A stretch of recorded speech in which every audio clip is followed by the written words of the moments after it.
आप सभी का स्वागत है टाइगर एजुकेशन चैनल में।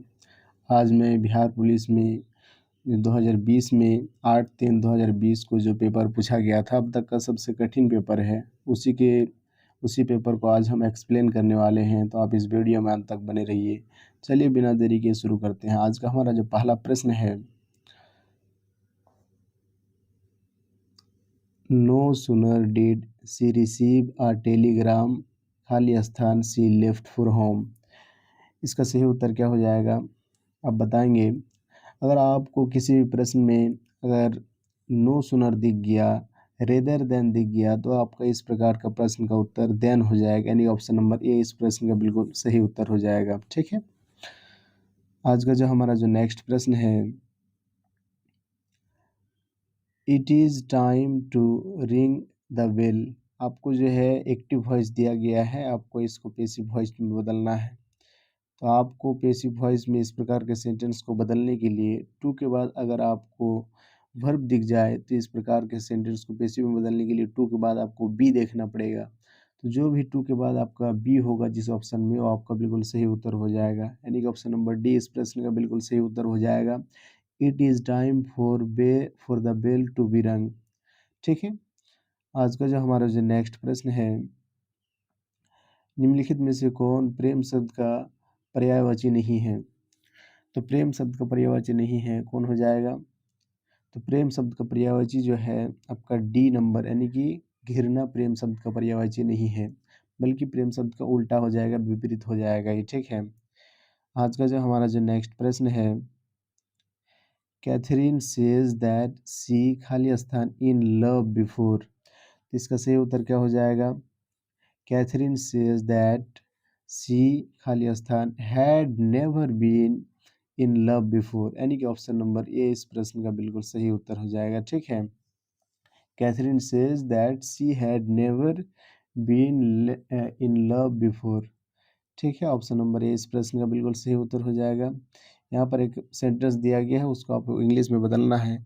महात्मा गांधी का जन्म 2 अक्टूबर 1869 को गुजरात के पोरबंदर में हुआ था। इसको आपको अंग्रेजी में अनुवाद करना है। Mahatma Gandhi born in Porbandar 2 October 18 in Gujarat, ये आपका नहीं होगा। Mahatma Gandhi was born at Porbandar in Gujarat on 2 October 1869, ये आपका बिल्कुल सही उत्तर हो जाएगा, यानी कि ऑप्शन नंबर बी इस प्रश्न का बिल्कुल सही उत्तर हो जाएगा।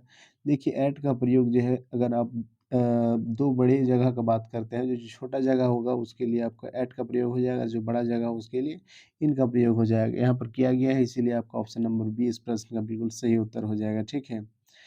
आज का जो हमारा जो नेक्स्ट प्रश्न देखते हैं, ये आपका नेक्स्ट प्रश्न है, निम्नलिखित वाक्य का क्रम वाच्य है।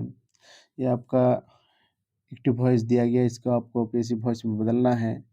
तो क्वाइन टेस्ट्स बेटर, इसका अगर हम पैसिव वॉइस की बात करें, इस प्रकार के सेंटेंस में व्हेन का प्रयोग किया जाता है। इस प्रकार का जब भी सेंटेंस आपको देखने को मिलेगा, तो व्हेन जहाँ पर लगा हुआ रहेगा वो आपका सही उत्तर हो जाएगा। तो quinine is bitter when it is tasted, यानी कि ऑप्शन नंबर ए इस प्रश्न का बिल्कुल सही उत्तर हो जाएगा। ठीक है। आज का जो हमारा जो नेक्स्ट प्रश्न है, जयशंकर प्रसाद द्वारा रचित महाकाव्य है। जयशंकर प्रसाद द्वारा रचित जो महाकाव्य है वो क्या है। तो ये जो है आपका क्या हो जाएगा, कामयानी हो जाएगा, यानी ऑप्शन नंबर डी इस प्रश्न का बिल्कुल सही उत्तर हो जाएगा। ठीक। आज का जो हमारा जो नेक्स्ट प्रश्न है, वाक्य निम्नलिखित में से सही काल टेंस की पहचान कर, आपको टेंस को पहचानना है कि कौन टेंस का है। तो he had been trying to get her on the phone, had का प्रयोग यानी कि पास्ट वाला होगा, पास्ट में बीन लगा हुआ है, तो पास्ट परफेक्ट कॉन्टिन्यूअस टेंस का हो जाएगा, यानी कि ऑप्शन नंबर डी इस प्रश्न का बिल्कुल सही उत्तर हो जाएगा। ठीक। आज का जो हमारा जो नेक्स्ट प्रश्न है, अरुण यह मधुमय देश हमारा, जहाँ पहुँच अनजान क्षितिज को मिलता एक सहारा। उपर्युक्त काव्य पंक्तियाँ किस कवि द्वारा रचित है। तो ये आपका किस कवि द्वारा रचित हो जाएगा, ये आपका जयशंकर प्रसाद द्वारा रचित हो जाएगा। ऑप्शन नंबर डी इस प्रश्न का बिल्कुल सही उत्तर हो जाएगा। ठीक। आज का जो हमारा जो नेक्स्ट प्रश्न है, साहित्यिक का शुद्ध शब्द होगा। तो साहित्यिक है, साहित्यिक का शुद्ध शब्द क्या हो जाएगा। अगर हम साहित्य को सही रूप से लिखें, तो साहित्य का शुद्ध शब्द हो जाएगा बी नंबर। तो स्वागत सो हसियत ही तो हसियत तो पर ई क यानी कि ऑप्शन नंबर बी इस प्रश्न का बिल्कुल सही उत्तर हो जाएगा। ठीक है, आज का जो हमारा जो नेक्स्ट प्रश्न है, the whole town was destroyed by floods. तो ये आपका होल टाउन यानी कि पूरा जो शहर था बर्बाद हो गया फ्लड से। तो इसका जो सही जो आपका वर्ब होगा वाइप्ड आउट हो जाएगा, यानी कि जो पूरा जो शहर था पानी पानी हो गया था बाढ़ की वजह से। तो वाइप्ड आउट आपका सही आंसर हो जाएगा। ठीक, आज का जो हमारा नेक्स्ट प्रश्न है, आंखों देखा गदर रचना की विधा क्या है। आंखों आंखों देखा गदर रचना की विधा क्या है। अगर हम आंखों देखा गदर रचना की विधा की बात करें तो यह एक संस्मरण है, नहीं ऑप्शन नंबर बी इस प्रश्न का बिल्कुल सही उत्तर हो जाएगा। ठीक, आइए देखते हैं क्या कहता है अगला प्रश्न। यदि वह परिश्रम करता है तो प्रथम श्रेणी में उत्तीर्ण होता। यदि वह परिश्रम करता है तो प्रथम श्रेणी में उत्तीर्ण होता है, किस प्रकार का वाक्य है। आइए देखते हैं किस प्रकार का वाक्य है। ये जो आपका हो जाएगा, यह आपका संकेतार्थक वाक्य हो जाएगा, यानी कि संकेत दे रहा है कि वो अगर मेहनत करता तो पास हो जाता अच्छे नंबर से। ठीक है, यानी कि संकेत कर रहा है। तो ऑप्शन नंबर डी इस प्रश्न का बिल्कुल सही उत्तर हो जाएगा। ठीक, देखिए आज का जो हमारा जो नेक्स्ट प्रश्न है, Ram is not feeling well, he खाली स्थान कंसल्ट अ डॉक्टर। किस प्रकार के सेंटेंस कंसल्ट अगर आपको कहीं दिख जाए तो शुड का प्रयोग कर देंगे, यानी ऑप्शन नंबर बी इस प्रश्न का बिल्कुल सही उत्तर हो जाएगा। ठीक, जो कम बोलता है उसके लिए उपयुक्त शब्द है। जो कम बोलता है उसके लिए कौन सा शब्द उसको क्या बोला जाता है, उसको मितभाषी बोला जाता है, यानी कि ऑप्शन नंबर बी इस प्रश्न का बिल्कुल सही उत्तर हो जाएगा। ठीक है, देखिए आज का हमारा नेक्स्ट प्रश्न है, आचार्य रामचंद्र शुक्ल द्वारा रचित कविता की परख किस प्रकार के निबंध है। तो ये किस प्रकार के निबंध हो जाएगा, ये समीक्षात्मक निबंध हो जाएगा, यानी कि ऑप्शन नंबर ए इस प्रश्न का बिल्कुल सही उत्तर हो जाएगा। ठीक है, आज का जो हमारा जो नेक्स्ट प्रश्न है, इसको आपको टू को हटा करके आपको बनाना है, इसका निगेटिव बनाना है आपको। ठीक है, तो इस पर C is too innocent to doubt him, इसको हम निगेटिवली कैसे बना सकते हैं। तो C is so innocent that she can not doubt him, यानी कि ऑप्शन नंबर ए इस प्रश्न का बिल्कुल सही उत्तर हो जाएगा। ठीक है, आज का जो हमारा जो नेक्स्ट प्रश्न है, निम्नलिखित वाक्यों में से अशुद्ध वाक्य कौन सा है। आपको अशुद्ध वाक्य ढूंढना है। तो चार बेटों के नाम बताओ, ये तो सही है। राणा प्रताप बहुत वीर थे, ये भी सही है। मैंने हस्ताक्षर कर दिया, ये गलत है, हस्ताक्षर ऐसे नहीं होता है, यानी ऑप्शन नंबर सी इस प्रश्न का बिल्कुल सही उत्तर हो जाएगा। ये आपका अशुद्ध वाक्य है। आज का जो हमारा जो नेक्स्ट प्रश्न है, वर्तनी दृष्टि से अशुद्ध विकल्प को चुनिए। तो आपका अशुद्ध विकल्प क्या हो जाएगा, दवाई इस तरह से नहीं लिखा जाता है। दवाई आपको इस पर यहाँ पर लास्ट में ये आपका हर्ष दुर्गीकर नहीं होगा बल्कि हर्षिकर होगा, ये वाला लगेगा आपका। ठीक है, यानी कि ऑप्शन नंबर ए इस प्रश्न का बिल्कुल गलत उत्तर है, अशुद्ध विकल्प है। ठीक है, निम्नलिखित विकल्प में आ उपसर्ग का प्रयोग हुआ है। अब आ जो है किस शब्द में आ उपसर्ग का प्रयोग हुआ है, तो आखी का हो जाएगा, ऑप्शन नंबर सी इस प्रश्न का बिल्कुल सही उत्तर हो जाएगा। ठीक, आइए हम नेक्स्ट प्रश्न देखते हैं। आज अभी हमारा जो है सामान्य अध्ययन स्टार्ट हो रहा है, यानी कि जीके का स्टार्ट हो रहा है क्वेश्चन आंसर। तो बहुत इंपॉर्टेंट क्वेश्चन है जो मैं आपके लिए लाया हूँ। ठीक है, निम्नलिखित में से कौन सा युग्म सुमेलित नहीं है। तो आपको जो है आपका आपका स्थानीय हवा और देश के बारे में देखना है कि कौन सा सुमेलित नहीं है। यूएसयू का जगह है स्थानीय हवा चिनूक कहा जाता है, अल्पास पर्वत का फान कहा जाता है। ठीक है, कनाडा का सिरिको नहीं होता है, ये आपका इटली का है। इटली जो है सिरिको जो है इटली का स्थानीय हवा है। तो ये आपका ऑप्शन नंबर सी गलत हो जाएगा। ठीक है, यही आपका सही सुमेलित नहीं है। आज का जो हमारा जो नेक्स्ट प्रश्न है, निम्नलिखित में से कौन सौरमंडल का सदस्य नहीं है। तो सौरमंडल का सदस्य नक्षत्र है, धूमकेतु है, ताराकार आपका नहीं है, यानी ऑप्शन नंबर डी इस प्रश्न का सी और इस प्रश्न का बिल्कुल सही उत्तर हो जाएगा। ठीक, आज का जो हमारा नेक्स्ट प्रश्न है, स्वर्णिम चतुर्भुज परियोजना का संबंध किसके विकास से है। स्वर्णिम चतुर्भुज परियोजना का विकास संबंध जो है आपका उद्योग से नहीं है, पावर ग्रिड से भी नहीं है, खनिज से भी नहीं है, तो राजमार्ग से हो जाएगा, यानी ऑप्शन नंबर डी इस प्रश्न का बिल्कुल सही उत्तर हो जाएगा। ठीक, आज का जो हमारा जो नेक्स्ट प्रश्न है, भारत की कौन सी निर्यात नीति ने ऋणात्मक सूची के अलावा सभी मदों की स्वतंत्र आयात की अनुमति दी है। भारत की कौन सी निर्यात नीति थी वो आपका तो 2015 से 20 वाला निर्यात नीति था, यानी ऑप्शन नंबर डी इस प्रश्न का बिल्कुल सही उत्तर हो जाएगा। ठीक, इंग्लैंड ने अमेरिका पर स्टैम्प एक्ट किस वर्ष लागू किया। इंग्लैंड ने अमेरिका पर स्टैम्प एक्ट किस वर्ष लागू किया। तो आपका 1765 में लागू किया, यानी ऑप्शन नंबर बी इस प्रश्न का बिल्कुल सही उत्तर हो जाएगा। ठीक। आज का जो हमारा जो नेक्स्ट प्रश्न है, निम्नलिखित में से कौन-सा प्रभुसत्ता का लक्षण नहीं है? तो प्रभुसत्ता का लक्षण कौन-सा नहीं है? अविभाज्यता तो हो जाएगा, अद्वितीयता भी हो जाएगा, अविशिष्टता आपका प्रभुसत्ता का लक्षण नहीं है, यानी ऑप्शन नंबर सी इस प्रश्न का बिल्कुल सही उत्तर हो जाएगा। ठीक। आज का जो हमारा जो नेक्स्ट प्रश्न है, कुलगर्दी किसके लिए प्रसिद्ध है? कुलगर्दी जो है किसके लिए प्रसिद्ध है? तो आपका सोना के लिए प्रसिद्ध है। कुलगर्दी जो जगह है वो आपका सोना के लिए प्रसिद्ध है। ठीक है। आज का जो हमारा जो नेक्स्ट प्रश्न है, भारतीय संविधान के अनुच्छेद 368 का संबंध किससे है? भारतीय संविधान के जो 368 का जो अनुच्छेद है वो आपका किससे संबंधित है? तो आपका संविधान संशोधन से संबंधित है, यानी ऑप्शन नंबर डी इस प्रश्न का बिल्कुल सही उत्तर हो जाएगा। ठीक है। आज का जो हमारा जो नेक्स्ट प्रश्न है, 2001 से 2011 की जनगणना में बिहार की दशकीय वृद्धि क्या थी? बिहार कितना प्रतिशत विकास किया? तो ये आपका 25.42% यानी कि ऑप्शन नंबर ए इस प्रश्न का बिल्कुल सही उत्तर हो जाएगा। ठीक। अशोक के प्रस्तर अभिलेख खाली स्थान के प्रतीक थे। किसके प्रतीक थे? अशोक के जो प्रस्तर अभिलेख थे वो किसके प्रतीक थे? तो आपका प्रशासन के प्रतीक थे, यानी कि ऑप्शन नंबर सी इस प्रश्न का बिल्कुल सही उत्तर हो जाएगा। ठीक है। आज का जो हमारा जो नेक्स्ट प्रश्न है, निम्न में से कौन-सा भारतीय संविधान की विशेषता नहीं है? तो आपका लिखित संविधान और संविधान की सर्वोच्चता, ये तो है आपका मौलिक अधिकार भी है। प्रतिबंध न्यायपालिका, ये आपका भारतीय संविधान की विशेषता नहीं है, यानी ऑप्शन नंबर सी इस प्रश्न का बिल्कुल सही उत्तर हो जाएगा। ठीक है। आज का जो हमारा जो नेक्स्ट प्रश्न है,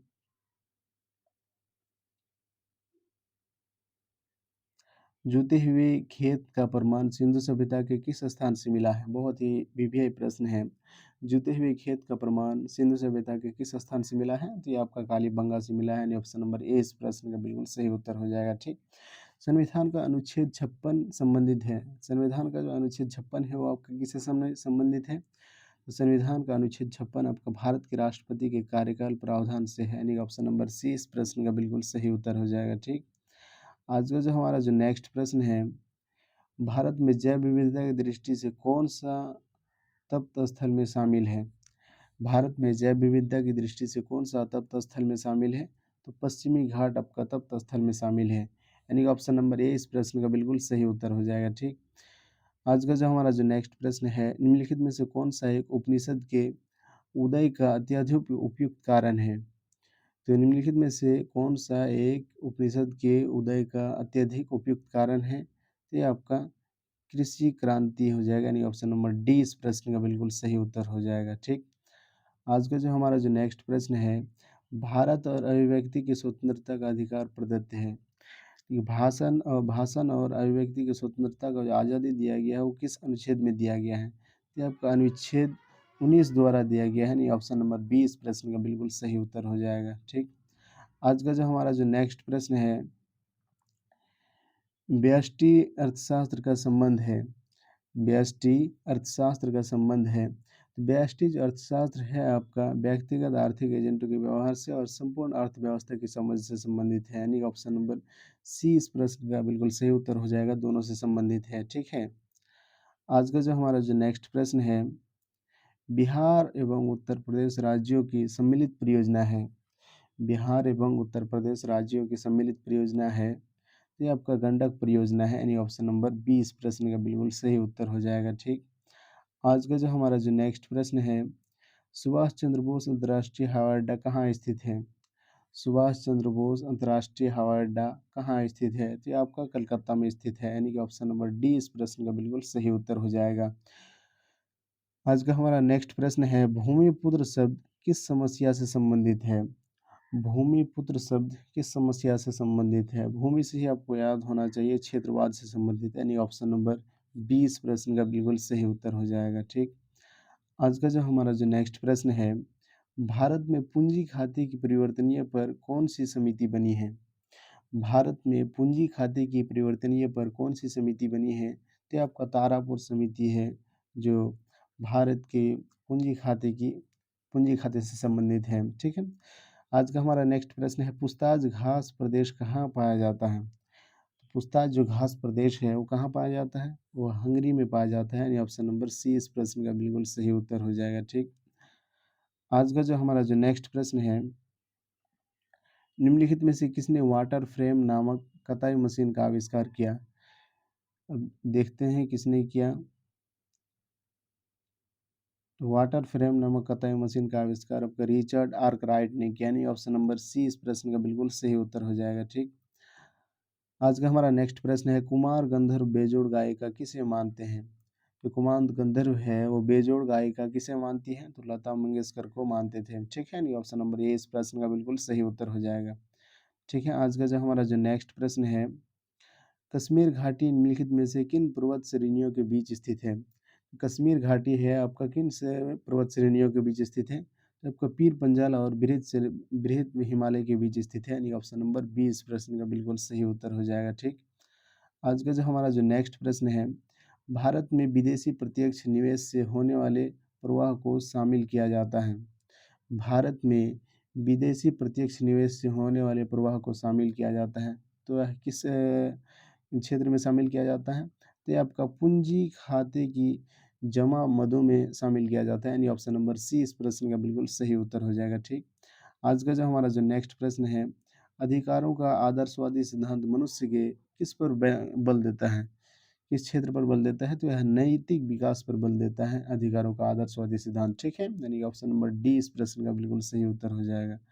ठीक है, आज का जो हमारा जो नेक्स्ट प्रश्न है, केप ऑफ गुड होप की खोज किसने की? बहुत इंपॉर्टेंट प्रश्न है, केप ऑफ गुड होप की खोज किसने की? तो ये आपको बार्थोलोमेव डियाज ने किया, ऑप्शन नंबर सी इस प्रश्न का बिल्कुल सही उत्तर हो जाएगा। ठीक, आज का जो हमारा जो नेक्स्ट प्रश्न है, जब विनियोजित विनियोग बचत से अधिक हो तो क्या होती है?